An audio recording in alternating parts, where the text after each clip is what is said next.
call is very important.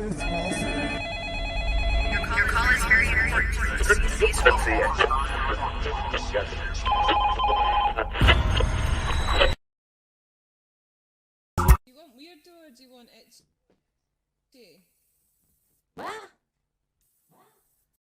If you don't really know what's going on, there's a show that also doesn't know what's going on. Call that radio TV. You call that radio. Call that radio TV. You call that radio TV. As you call that radio TV, we are live and about to speak to an amazing poet and writer, Angie Strachan. I'm live from Trin Beach, which is where I wrongly said our next guest is from in all the promo. Angie, you're not from Trin, are you? That would be my first question. No, I'm not. I'm from Ayrshire. I'm from Irvine, but I now live in East Renfrewshire. So, yeah, but I'm an Ayrshire lass at heart. Big up Ayrshire all day, every day. Yeah, definitely. Do you know, when I was younger, I used to just sort of hate Ayrshire, and then I moved to Glasgow, and now, like, over lockdown, I've definitely missed Ayrshire, just trees and beaches of any kind of sort. And I mean, I've got a park, but I've completed it. So, what about yourself? Have you got nice places to go during lockdown?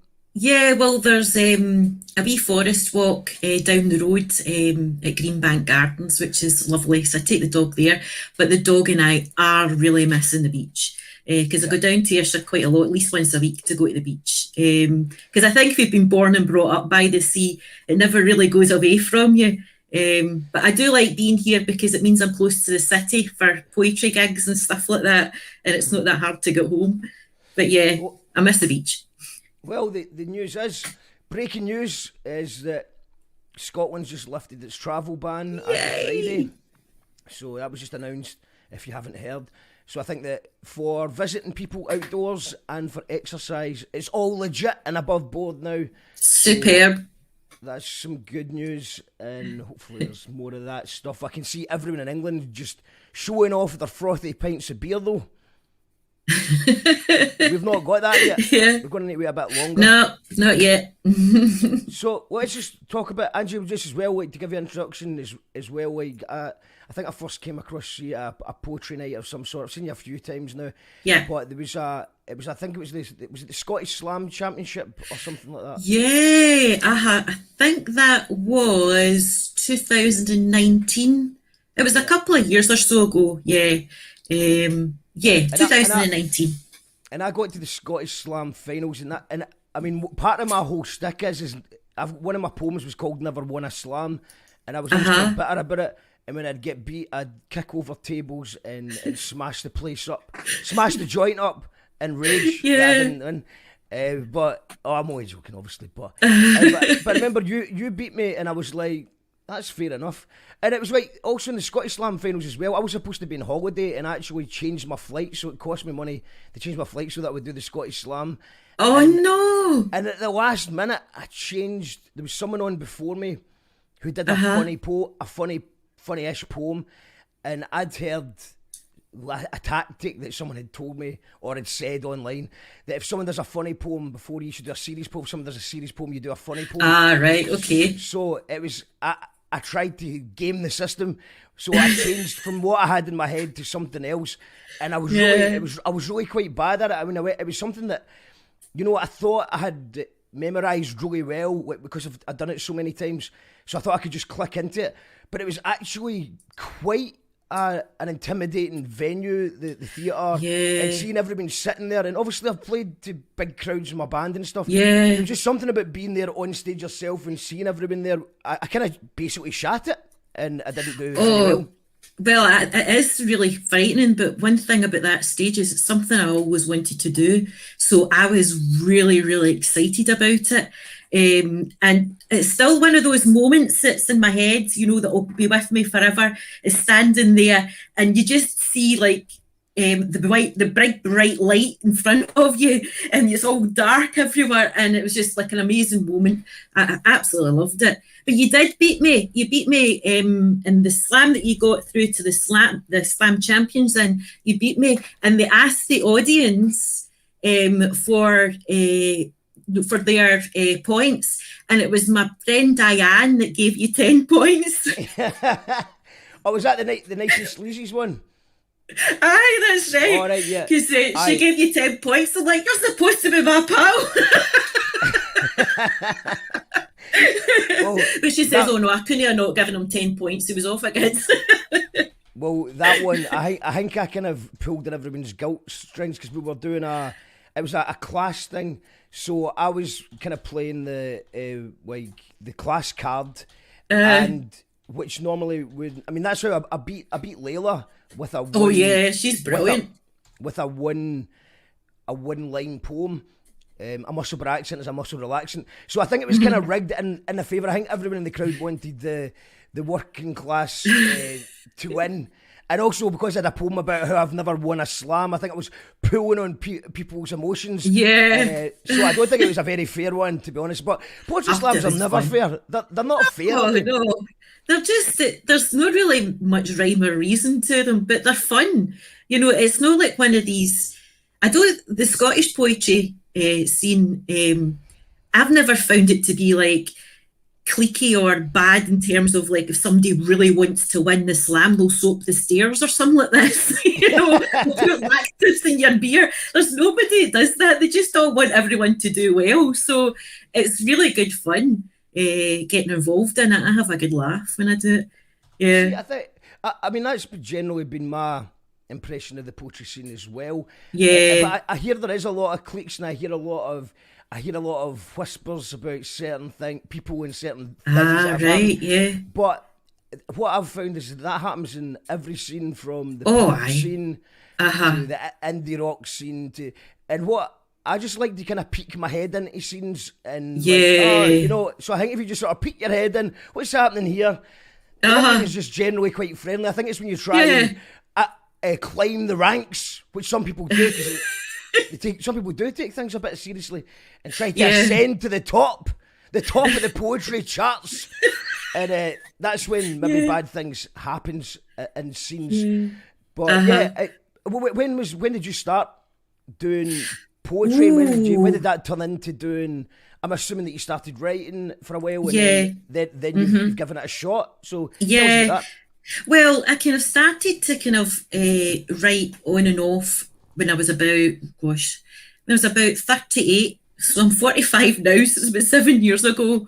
And I kind of started to write on and off wee kind of funny monologues and things like this. And if there was a wee open mic night, I would try them out. And then I was watching Button Poetry on YouTube. And I was also reading a lot of poetry as well, lots of different styles, because I used to get right into schools in the Burns Club at school. But I get really kind of interested in it, and I thought I'm going to give that a try because I've got a kind of performance background, and I started to write and, you know, kind of go to open mics and stuff like that, and absolutely loved it. So I done a few courses with Raleigh and Broad at the time. They were doing kind of performance poetry related courses. I went and studied with Open University, and then at one point I just said, you know, this is what I want to do. I write and I read poetry every day. Say that when I write poetry, I don't write a full good poem every day. I usually write a few really mince lines, but hey, it's still something, you know. So I thought, I'm just going to do it. I'm just going to say I'm a poet. And then I started to really gain a wee bit more notice, and then it just kind of took on from there. When you said your performance background, can you tell us a bit more about that? Well, for years I worked as a recruitment consultant, and I left due to illness, and then I was going to follow an acting career because I get involved in quite a few community theatre groups and stuff like that, and that was short-lived because my husband bought me a puppy and then got me pregnant, so the acting career kind of got hit in the head then, you know. So, but I still kind of kept my hand in, you know, kind of doing kind of like the odd community groups and stuff like that. And then I got an opportunity to work for, it was an organisation that dealt with theatre in the workplace, but it was for mental health in the workplace. So it was like a kind of devised drama I get involved into.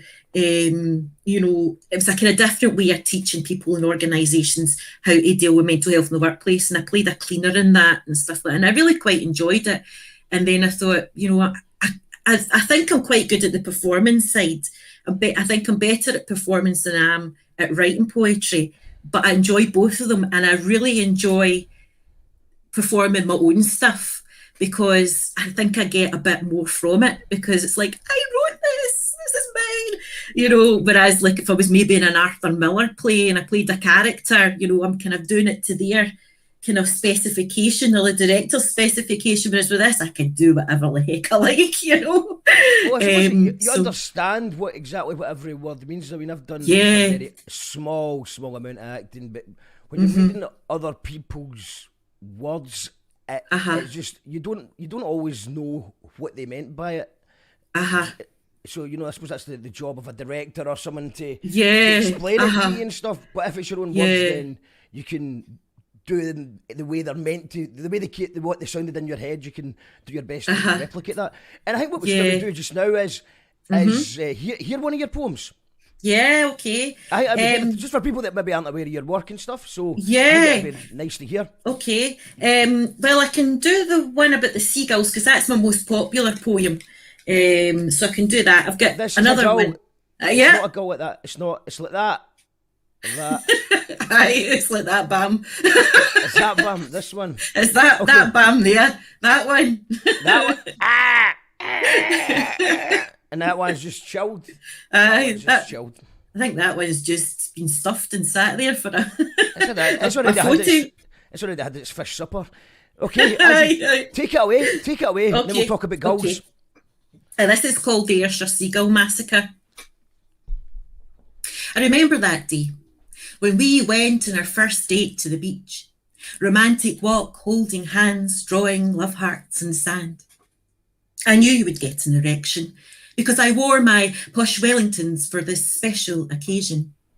And as the moon controls the tide, I felt your heart pull to my side. We had a snuggle, shared a flask of Bovril. The waves washed up a driftwood of used condoms, sandwich tiles and human shite as we cuddled next to the sewerage pipe.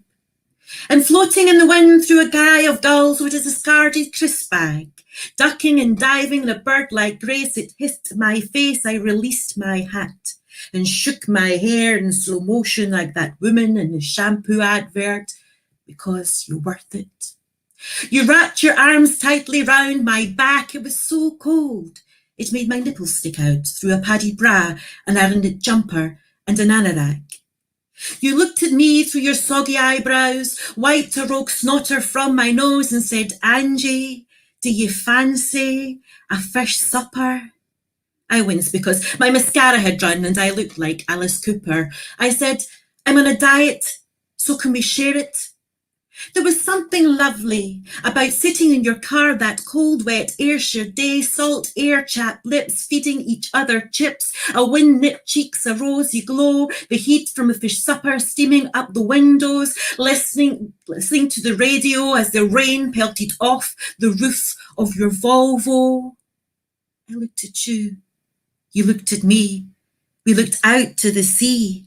And that's when we realised that seagulls are bams. Big, flat feet like paddles in the bonnet of the car, yellow beady eyes and a satanic stare was a seagull, the size of a pterodactyl, squawking to all his seagull pals, chips, chips, chips, chips, chips. And from coast to coast a swarm of brats with wings came spitfiring in, circling the car in a gallus gull strut, bamming us up. And you shouted with passion in a masculine fashion, beat it, you big stotar, don't you dare jobby in my brand new motor. I saw red, kill the beaky birdie, kill him dead. You put the car into reverse, there was redundant, fists full of feathers, guts stuck to the tires. You killed the seagull and all his pals, his mother, his gay lover, great big seagulls lying flat. I often regret telling you to do that. The car park plastered with the Ayrshire Seagull Massacre. I often think about that day And I think about love and chips and seagulls and how they deserve to live in this earth as much as us. Because they bring the seaside a certain charm, even though seagulls are BAMs. All systems go! Ignition.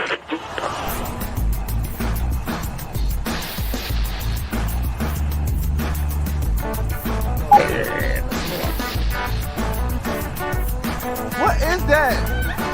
Oh shit, what is that? It's a trap! Who you fighting? I have 4 dogs in my backyard. I'm constantly pumping those dogs, man.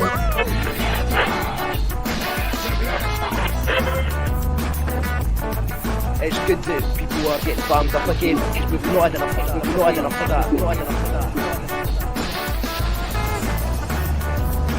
that. This is a democracy on You Call That Radio. 3, 2, 1.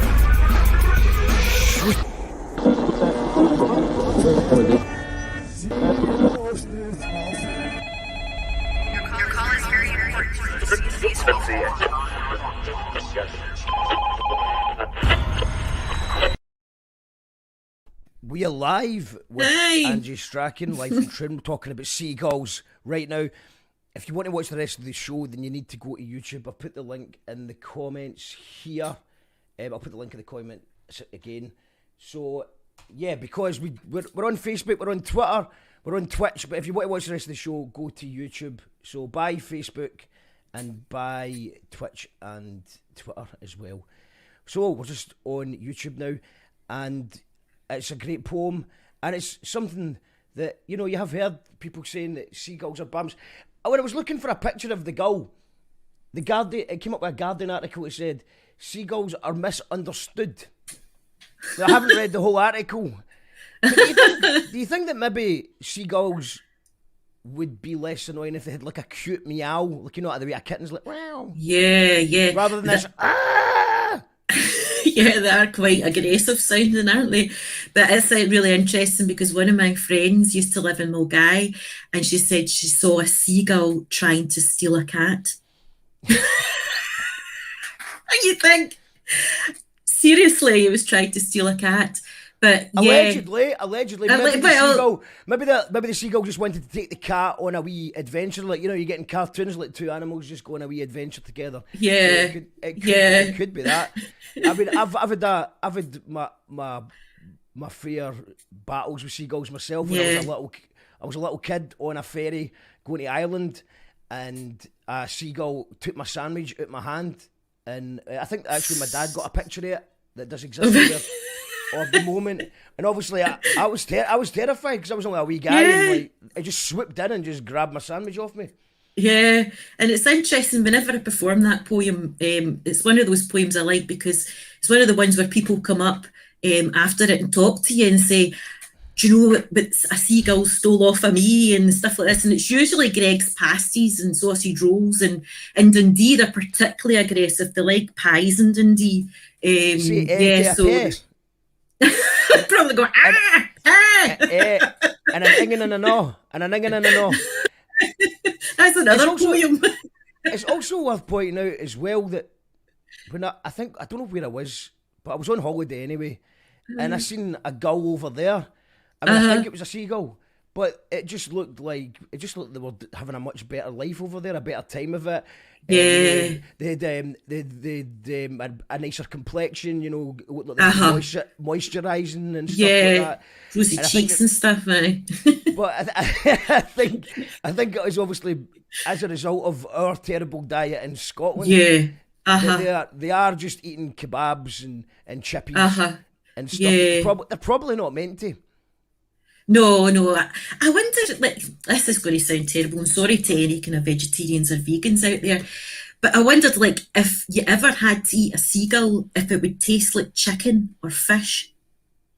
Do you know that way? But then again, it probably would taste like chicken because I don't think they eat much fish nowadays. Well, this is the point. Unless it's in a supper. Why is it that, I mean, I'm assuming that what they're naturally supposed to do is dive into the water and grab themselves a fish, but they would rather, do you think they just got addicted to the batter? And That might be it. it might be just the whole fast food aspect of it. Maybe it's a bit like if you come home for your work at night and you can't be bothered cooking, so you'll just shove something in the microwave. Like Maybe someone- kind of like stoking about a bins there, kind of microwave, if you see what I mean. Like you've had a long day at work and you're thinking to yourself, right, I'm going to go home and make a pasta or a salad or something like that, something healthy, and then someone in the bus comes on with a bag of chips and you just smell the salt and vinegar.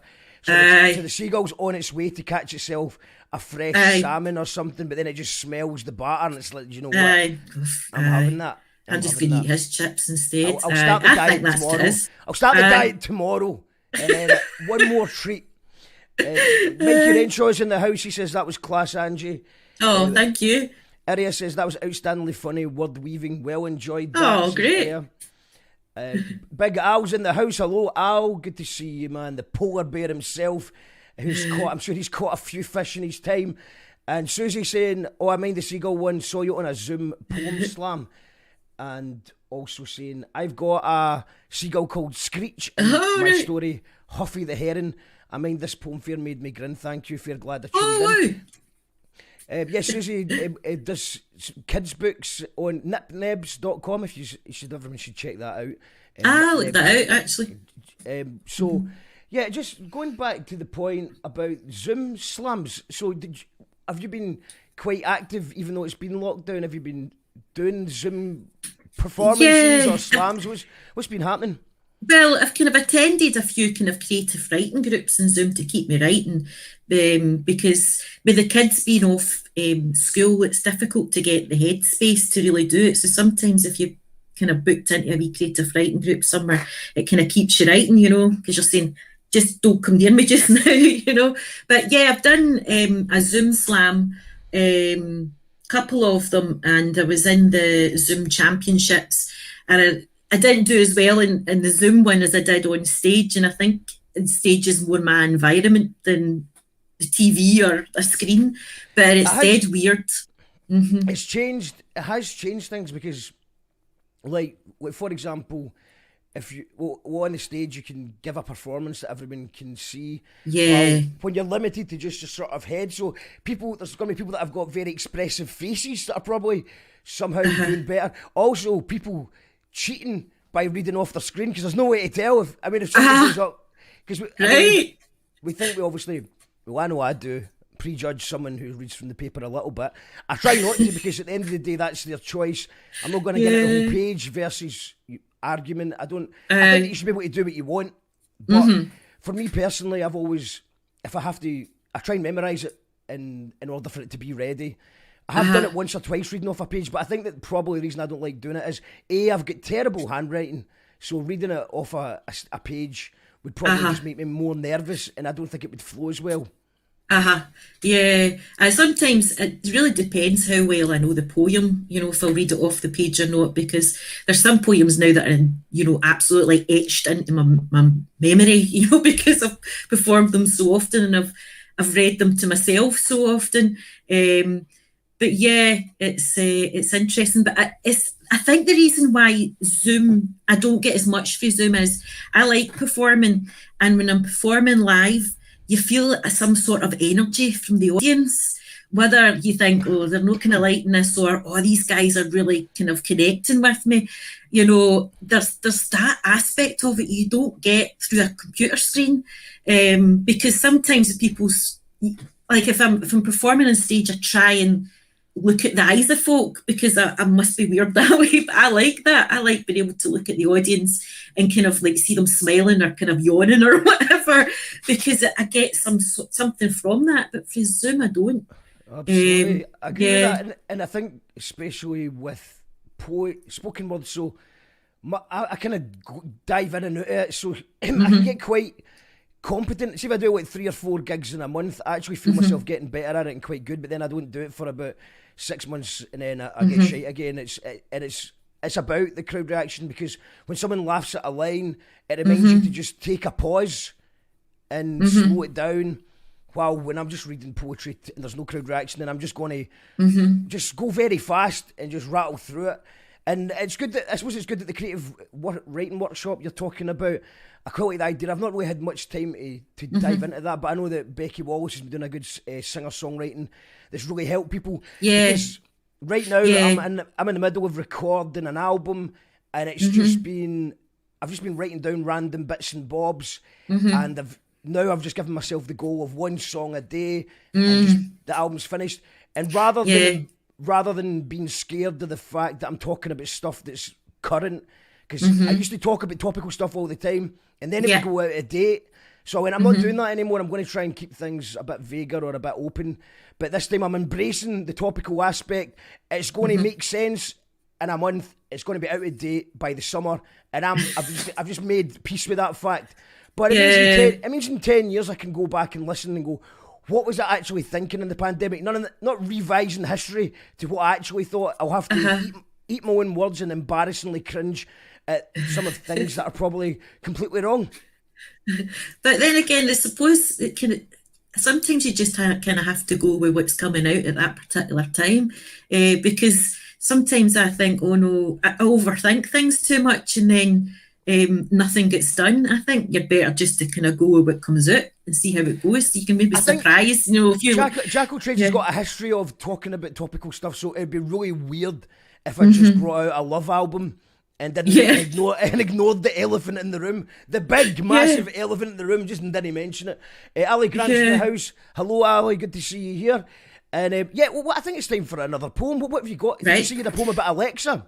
Yeah, I do, but I've got a wee one about a pigeon, if I can perform that first, if that's all right. Let's stick to this is the poultry section of the show. So. Yeah, this is a wee pigeon that used to come and visit our garden, but it's dead now, unfortunately. But anyway. COVID? No, it was actually a cat. Oh, no. The cat, yeah, it's a wee shame. I've written it in Ayrshire, so there's some words that folk will think, what does that mean? But you might get it, Mark, you're from Ayrshire. I'll hopefully remember my roots. Right. Geordie takes a donor down the concrete slabs, pooking at the grass through the cracks, water hanging frae his beak like a dew-drip snotter, wearing his feathers like a puffer jacket, eyes closed hen-toed glaikit, drookit, funnert and scunnert. The dew hut is shut. It's out of commission, it's pure passion. The pigeons are wishing they were roasting like a chicken. The trees hae nae leaves to sit under and hang out. So Geordie stoats about, soaking wet, getting droont.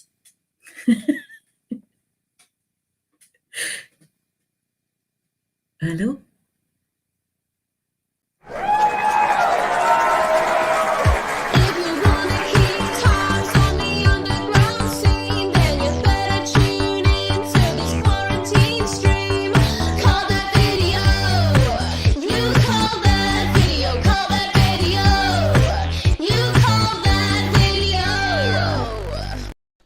Amazing stuff. Doner is not a kebab, is the first thing I would say. Doner is not a kebab. It's interesting. I live with someone from the Kingdom of Fife, and it always amazes me how many words that I've just never heard of before that they use, and it's just sort of interesting. Yeah. And there's some words that Glasgow uses, or it just stops at Ayrshire, and then there's obviously we go into Chukter territory in the Highlands, who have got their own way of doing things as well. And with regards to that, have you ever felt pressure to write in the Queen's English, or have you always been happy to embrace Scots in your own dialect? Yeah. Oh no, I like to kind of just. I've got a kind of mixture of words because I lived in Glasgow for a wee while and now in kind of East Renfrewshire. So. But I still like to use Ayrshire words, maybe because it confuses some folk as well. A lot of people are like, what does funnert mean, Well, I think as well, Ayrshire's got, there's a few different Ayrshire accents and phrases as well. We've had Sammy B, Pixie Brune was on the show. I've done a lot of alternative burn suppers with her over the years. Yeah. And, I think she's for Turboughton, and that's a completely different scale from sort of the sort of deepest, darkest Ayrshire, I call it. But and they've got their own accent and their own words. What's your favourite Ayrshire word? Ooh, well, I do like funnert. I'm not sure if Glaikit's Ayrshire. I think that's a Scots word. My favourite Scots word is shugly. I love that word. You're on a sugly peg. Yeah, it's interesting because my sister-in-law bought me the Concise Scots language dictionary for my Christmas, and it's the sexiest book I've ever went to bed with. Because I absolutely love it with all these Scots words in it, which makes me sound like a pure geek. Susie says, love it, love the Scots, Angie. Avery poems. Thank you. Catrice is in the house. Catrice. Hi, Catrice. Hi, Catrice. Thanks for tuning in. And so you're saying that you've got nothing. You're working on a thing that you can't promote yet, but we can promote the YouTube channel. Yeah, I'm going to YouTube. put a link in that. I'm going to put the link in the comments for that. So what is the project you're working on just now? Can you say too much, or is it all hush? No, it's not hush. It's something that I've been working on for a while. Not January there, but the January before, just before all this mint started. I put together, it's a kind of piece that goes into organisations and how to deal with mental health in the workplace, but it's coming from a kind of my own personal story aspect, but it's also all in poetry. So what I'm doing is I'm taking things like, ideas like the stress bucket that you maybe hear about in business, or the negativity bias, and all these different things, and putting them into a poem and performing it to an audience at a conference on mental health. And I want to call it the vibe. That's what I called it, the vibe, because I'm really into vibration just now, kind of reading up Nikola Tesla and all that sort of stuff, and philosophy and all these sort of things.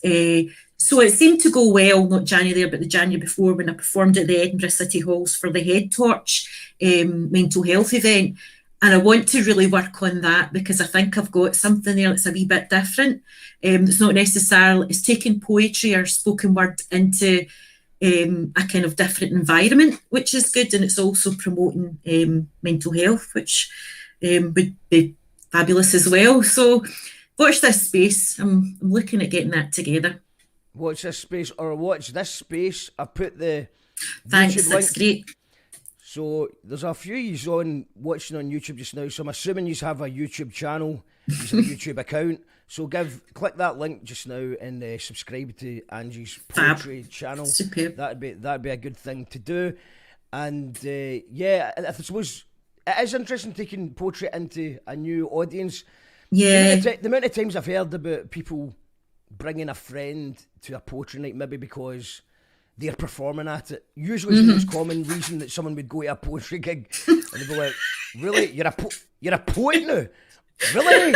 And they take their pal along who isn't very willing to go, but then they have a great time. I think also, for all, we can slam poetry and all that, but at the same time, what it is really good at is it adds an excitement factor to it, that people that have got no interest in poetry before they walk in, suddenly they're invested in, they want their guy to win or their pal to win. And the best bit is that if someone's on that you don't like, then it's fine, because they've only got 3 minutes and then they're off, and then someone else is going to come on with a completely different style.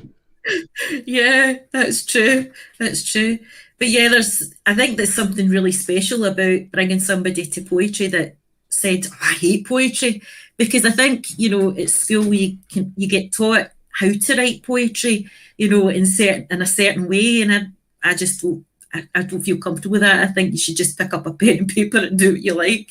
Don't think there's any wrong way. There's no wrong way to do it. I think they isolate kids, by trying to teach things like Shakespeare and that. I mean, I don't see. Well, I love Shakespeare though. That's great, Angie. But for a little kid, it's not. Yeah.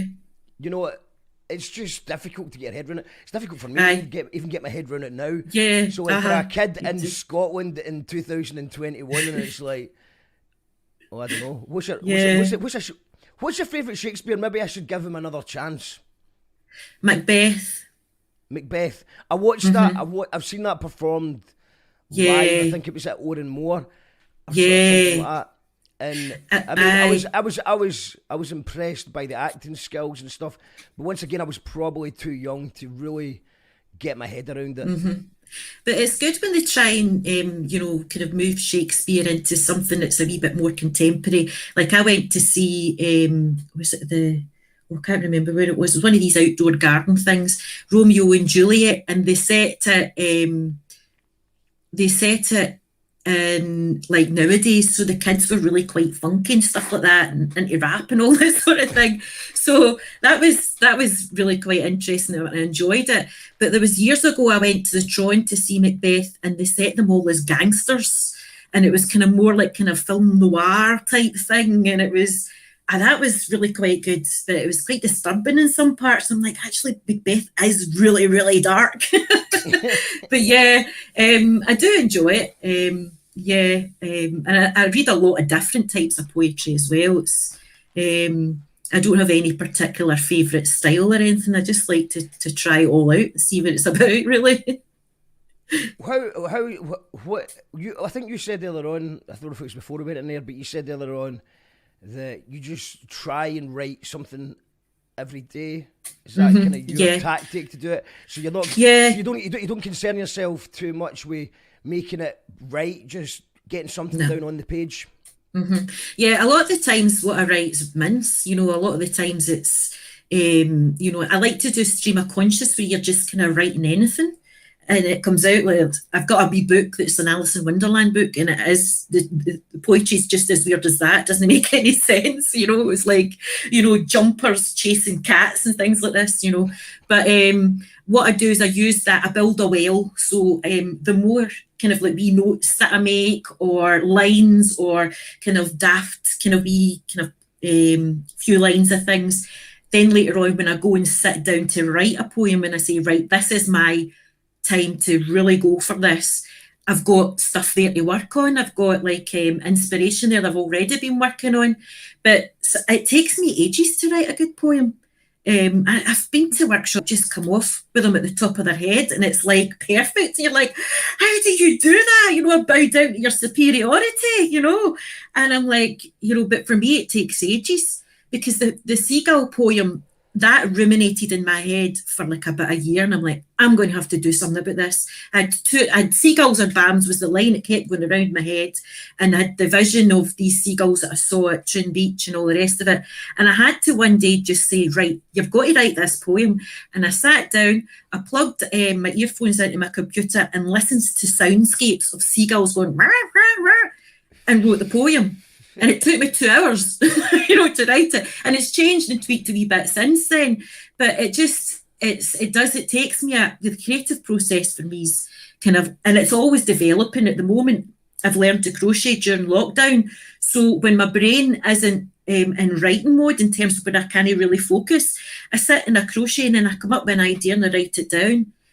So I feel as if I'm doing something. While I'm doing something. So there's actually science behind that about if you like, apparently if you just doing any kind of project, especially involving writing, but if you just give yourself a 2 minute, I think there's a sweet point, 2 and 5 minutes away, then your brain comes back with better ideas, because it's your subconscious takes over and does the work. Because that's the opposite of overthinking. It's just like a little voice in your head comes with it. I actually just like today, this morning, because I was like, I've got 2 shows today. We've got Lady Nade on later on as well, live from Bristol. So I was like, I might not have time to record later on. So I recorded one song this morning, and rather than, because I do overthink it, and sometimes I just try and think of, is there a better word than that I'm using that would rhyme better and stuff. So this morning I just wrote a song that is literally, I woke up and I wrote it and I've recorded it, and that's it done. And I'm quite curious to see if it makes the cut for the album, what people think about it, and if they actually prefer that, because at the end of the day, it shouldn't, music shouldn't always be complicated. It should just be simple. It's a simple point. Just get across and stop confusing it and try to get too many words in.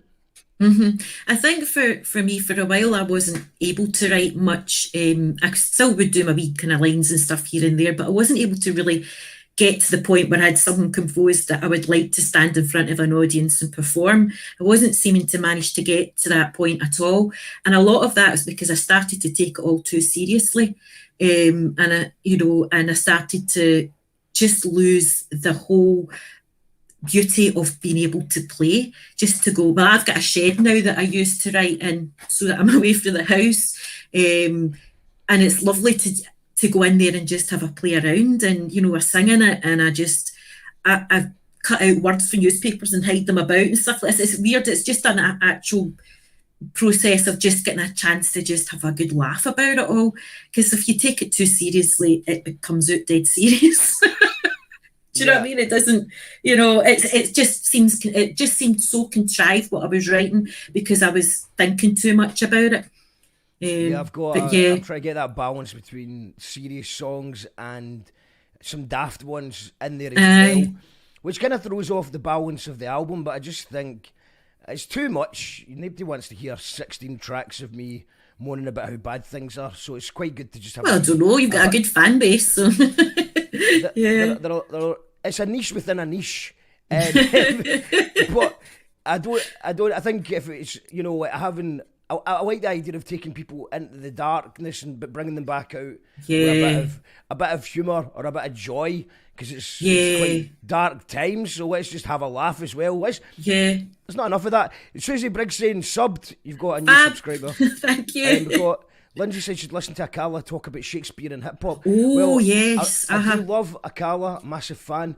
And just it's weird when you talked about Romeo and Juliet, Akala came into my head because I might be wrong, but I think it was maybe an Akala production where he brought Romeo and Juliet. Maybe Lindsay can confirm that that's what happened. But I know that he did do an Edinburgh Fringe show called Romeo and Juliet that was set in like the ends of London or something like that.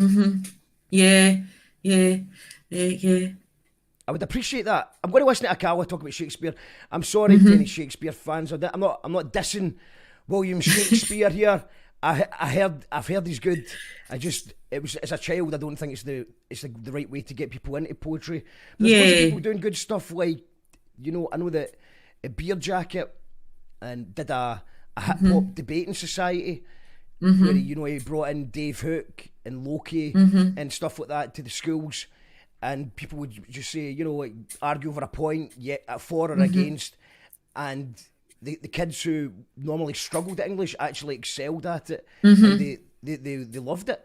Yeah, I think there's something really interesting about with spoken word poetry and how it crosses over between English and performance for drama, because I had the opportunity to go to my local secondary school and perform a wee poem to them and kind of talk up spoken word poetry, and they had a wee kind of slam for them. It was the primary sevens that were going to start in first year, so they had like a wee slam for them all, and and it was a way to get them to see the school but to do something that was quite fun, and it was amazing. These wee guys just really went for it. They just really took the excitement from it and went for it, and I think the spoken word scene where you don't necessarily have to write it down and have to have your poetry, in a certain way with iambic pentameter and all the rest of it. You can just stand up and talk through the heart, is really helpful for people that maybe do,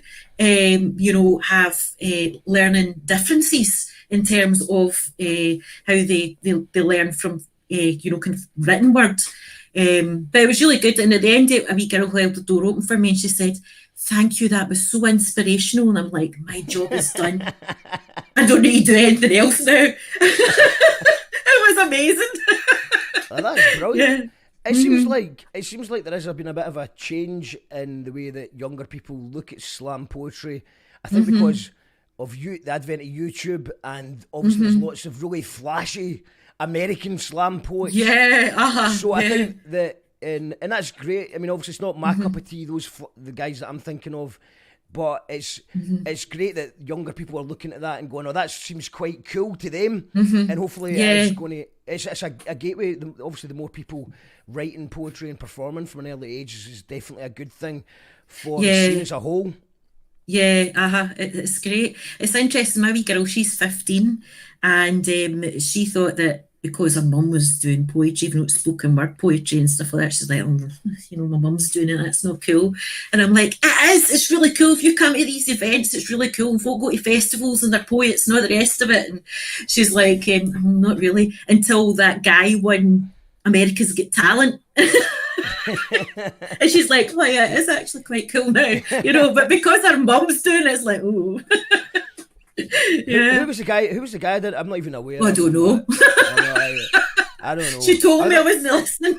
Well, I mean, I'm sure he's probably not that good if he's winning America's Got Talent. Sorry, maybe he's very good. I don't know. I'll need to check that out. It just seems that it seems unlikely that it'll be to my taste, but it is good.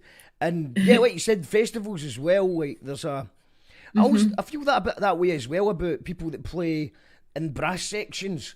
You know, I've got friends who've got kids who maybe were good at saxophone or trombone or whatever, and then they hit a certain age and they're like, no, it's not cool, so they don't do it anymore.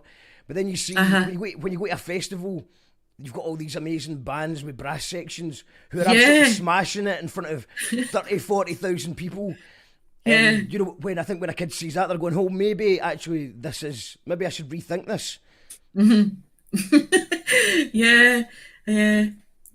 Got Susie Briggs saying, wish I had access to spoken word when I was a young teen. I think I'd have come to writing sooner. Yeah, I think so as well. Like, I mean, I had quite a good grasp of English, but I was a bit of a class clown, and it did nothing to say. I like the phrase "learning differences." That's me to a T. So I think that having a spoken word type thing I probably would have got into, because I would have been able to, you know, have a bit of fun with it, but also you know, be a bit daft with it, but also be quite. I think I would have been quite good at it. Yeah, I think you would have as well. Yeah, it's interesting. There was no poet. It was just Shakespeare, Rabbie Burns, and that was all we ever get taught. And also Rabbie Burns. At that age, even at that age, I couldn't really appreciate Rabbie Burns stuff either, because it felt like it was a different language to me at that time. Yeah, because it was really, it's old Scots. It wasn't like your Scots. It was old Ayrshire. But it's interesting because when I was at school way back in the 80s, in secondary school, I was a bit. I was good at English. We didn't have a drama class because of Maggie Thatcher. But I did. We didn't have a drama class. Was that Thatcher's drama? No, because the cuts. It was all to do with cuts. So our school didn't have a drama class. Oh, great! That's good. Another blaming Maggie Thatcher. Maggie Thatcher. Yeah. Yeah. So I was involved with the Burns Club. Which was like a really geeky thing to do. But what they used to do is they maybe did it at your schools as well, Mark, is they did Burns recitation competitions. So in a way that was my kind of first kind of experience of poetry and performing. And I absolutely loved it. And it was amazing for my confidence because I was quite shy, and it really brought me out my shell. And I don't think I would have been able to you know, do the type of jobs I've done in the past and things like that if I didn't have that experience in standing in front of people and reciting Burns. And then I kind of got a real love for poetry from that. So I think that worked for me. And I think something like that probably maybe worked for other kids as well, but not necessarily someone else's words, but maybe their own. And I think it's probably a really good, you know, opportunity for businesses to bring in, and I think they should do this, to bring in poets, particularly performance poets, to help people feel comfortable about how to perform in a meeting or a conference or whatever, because there's a lot you can learn from that. Maybe folk do it anyway, and I'm just not doing it and you can finger it. We're talking about that about your speeches earlier on as well. Like, something about words rhyming together that keeps people's interest and it maybe it can pass on a message that maybe they wouldn't have listened to when you've got a boring guy just going on and on and on. So I think definitely maybe every workplace in the future will have a commissioned poet who I think that should be the case. Write poems about you know their daily tasks and add a bit of fun to it. Maybe. But I think we should have that. I think you're onto something there. Maybe Google should have that. Maybe Amazon should have a poet that that explains why people aren't allowed toilet breaks anymore. Well, and speaking of Amazon, Alexa. Yeah. Oh, right, okay. Alexa, I need to read this one. I think you don't have Alexa right now. Alexa will be getting confused. Yeah, well, she's in the kitchen, so she might start saying stuff. You might hear the dog barking at her when the kid's shouting at her. Don't say Alexa. She's a handy piece of kit, but don't trust her one wee bit. Some people fall in love with her.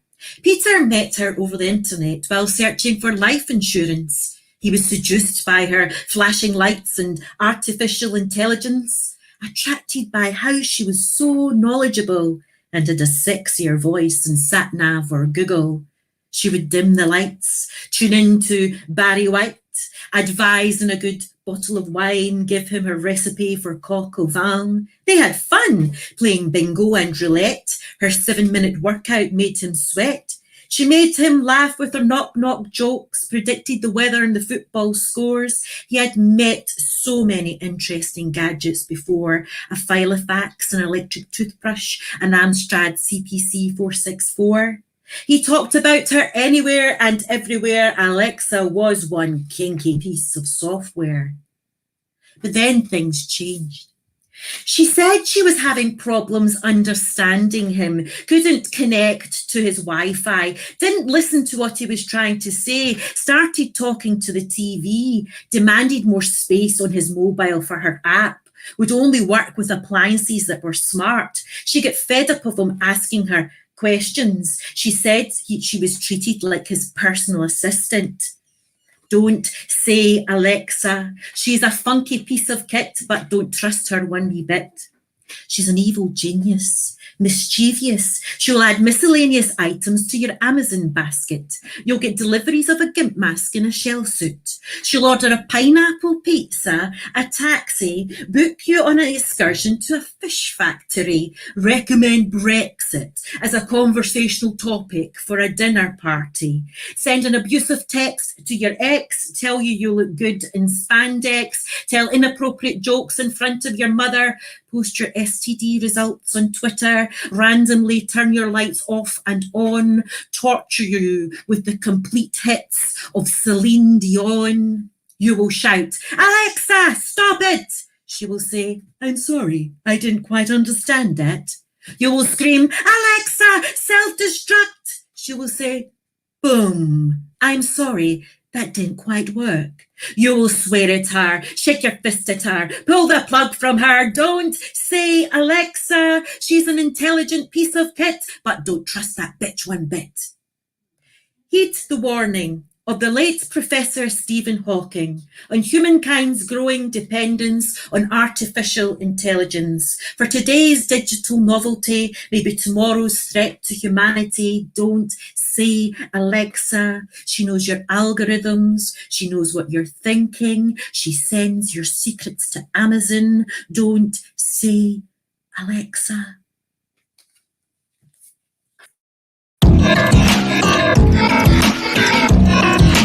You call that radio?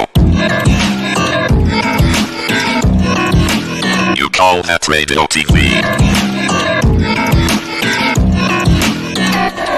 No. You call that radio TV? This is... You call that radio? Alexa. I've not got a real Alexa yet. I kind of, it freaks me out a wee bit, the whole idea of it. But I did get, my brother got me a Fire Stick for Christmas, so it's one of those ones where you hold down and you see it. Mm-hmm. So I don't know if that's any better. I'm sure Amazon's recording everything anyway. Yeah. I'm just giving up now because, obviously whoever it is, I don't know, then the government can see everything we do anyway nowadays because we all post it online. Yeah, it's not. It's maybe we don't need a Bill Gates nano robot chip after all. Nah, they can just get us through Facebook if they want to. Sharon saying loved the Alexa poem. Oh, so bloody thank you. Brilliant stuff. It's an excellent Alexa impression you do as well. I've got to superb. I need to get my wins for school. Thanks, Angie and Mark. Thank you, Susie. Round of applause from Mikey. I've not got an Alexa either. probably wouldn't understand me. Shout outs to the Kingdom of Fife. Is it? I don't know if Alexis Fife ready yet. We've got Thatcher stole the milk and the drama teachers. Yeah. She did indeed. But yeah, I suppose the future is going to be like a Google glasses or like a Google contact lens.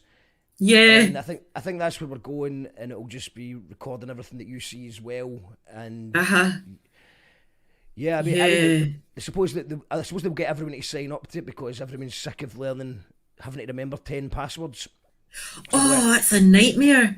Yeah. Are you sick of passwords? I am sick of passwords. We'll just put this contact lens in your eye and give Google everything, and we'll stop the passwords. And you'll get better search. You'll get more accurate search results. It is just a bit weird when you type in something and then it appears elsewhere, and it's. I mean, Silicon Valley people, they'll just say, but it's very effective. It's just like if you're looking for a new handbag, you will suddenly on Google, then Facebook will start advertising your handbag. So Silicon Valley just go, well, that's good because you're getting adverts that are tailor-made relevant to you. Yeah. Mm-hmm. Yeah. But I just don't like it.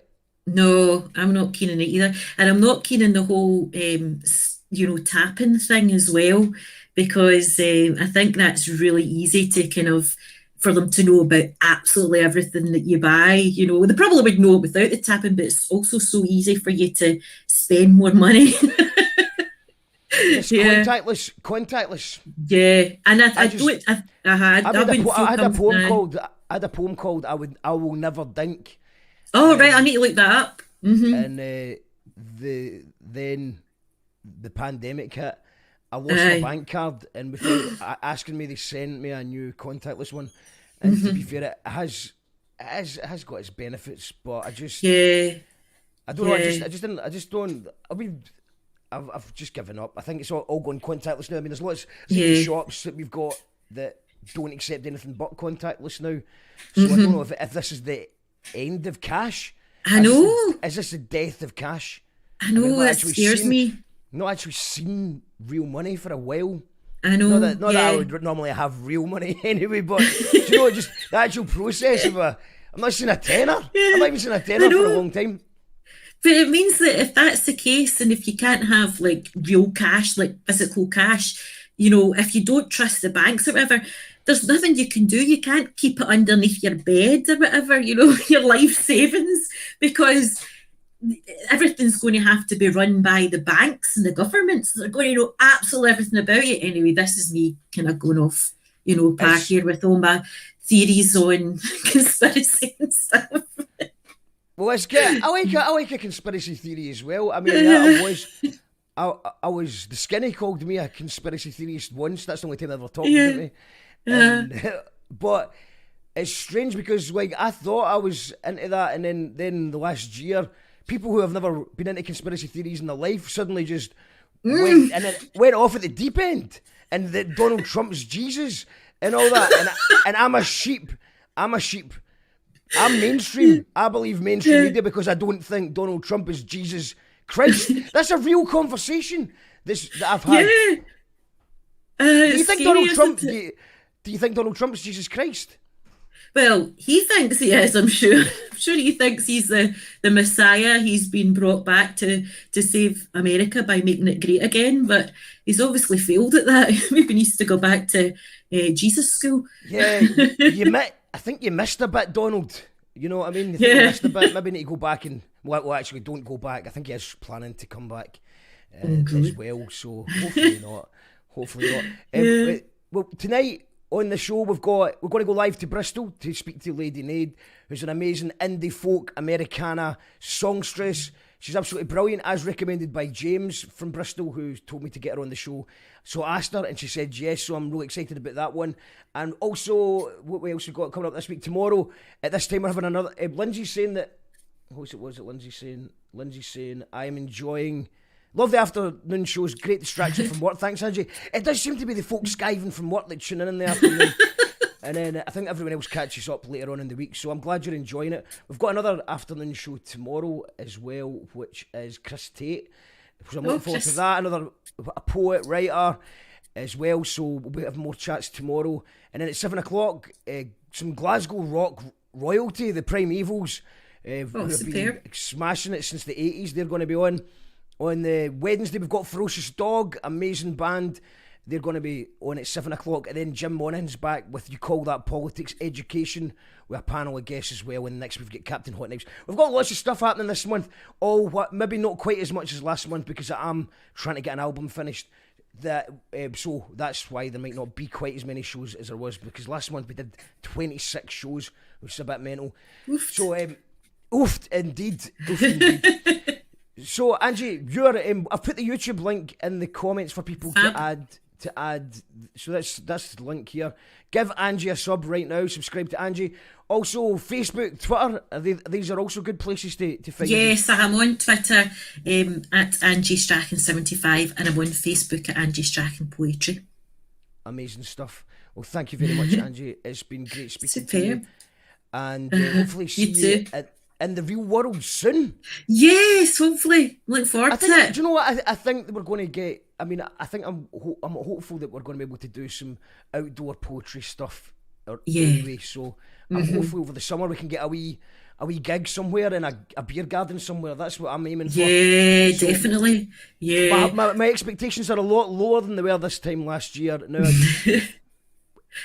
get a haircut, get a pint of draft, and some poems in a garden, and I'll be happy. Well, thanks very much for having me. Well, thank you. It's an absolute pleasure. Great. All the best. And see you soon. Take care. See you later. Bye. We'll see you at 7 o'clock tonight. Back here on You Call That Radio for Lady Nade. And it's going to be a good one. Thank you. See you there. Thanks. Yeah. Enough respect in every aspect to the man like Mark. I love how the man talk on the radio. In case you never know. You call that radio. Call that the radio. You call that radio. Call that the radio. Come and say, eeny, meeny, miny, mo, just go with the flow. Eeny, meeny, miny, mo, just go with the flow. So till you miss a mark, now go bend down low. Till you miss a mark, now go bend down low. Boom. Lot of mercy. Yo. You call that radio. You call that radio. Come and say don't you be another man, I'll go lose your head. Say don't you be another me say and lose the head. Me say radio. Call that a radio. Straight from out of Glasgow. Straight from out of Glasgow, nice enough for the studio. Come and say eeny, meeny, miny, mo, just go with the flow. Eeny, meeny, miny, mo, just go with the flow. So till you miss a mark, now go bend down low. Till you miss a mark, now go bend down low. No radio. You call that the radio. Them man I give you miss a lot of subject, and them I think a man you can't object. So don't you ever come and disrespect. I love and respect in a every aspect.